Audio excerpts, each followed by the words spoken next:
सातपुडा बंगल्यावरती खंडणीची बैठक झाली, मग धनंजय मुंडे आरोपी का नाहीत? धाराशिव मधल्या मोर्चातनं सुरेश धस यांचा सवाल.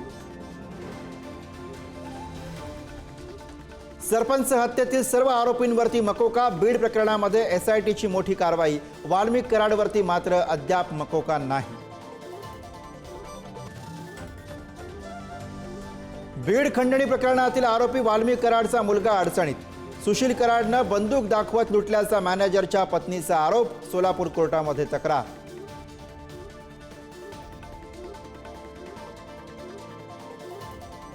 टोरेस घोटाळ्यातील फरार आरोपी व्हिक्टोरियाची दृश्य पुढारी न्यूजवर. आरोपी युक्रेनला फरार झाल्याची माहिती, तर दादरमधील ऑफिसमधनं गुन्हे शाखेकडनं साहित्य जप्त. सिंधुदुर्गच्या मालवणमधील छत्रपती शिवाजी महाराजांचा पुतळा कोसळल्या प्रकरणामध्ये शिल्पकार जयदीप आपटेला जामीन. मुंबई हायकोर्टाकडनं 25,000च्या जात मुचलक्यावरती जामीन मंजूर. मुंबई ते नागपूर सर्व महापालिका स्वबळावरती लढणार. ठाकरेंच्या शिवसेनेच्या संजय राऊतांची मोठी घोषणा. मवियामध्ये फुटीची पहिली ठिणगी.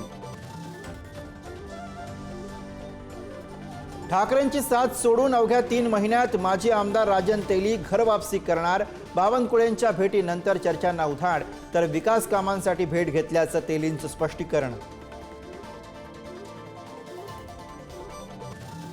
गुजरातमध्ये हार्ट अटॅकनं 8 वर्षांच्या चिमुकलीचा मृत्यू. 4 दिवसांपूर्वी कर्नाटकमध्ये सुद्धा एका चिमुकलीनं हार्ट अटॅकनं गमावला होता जीव.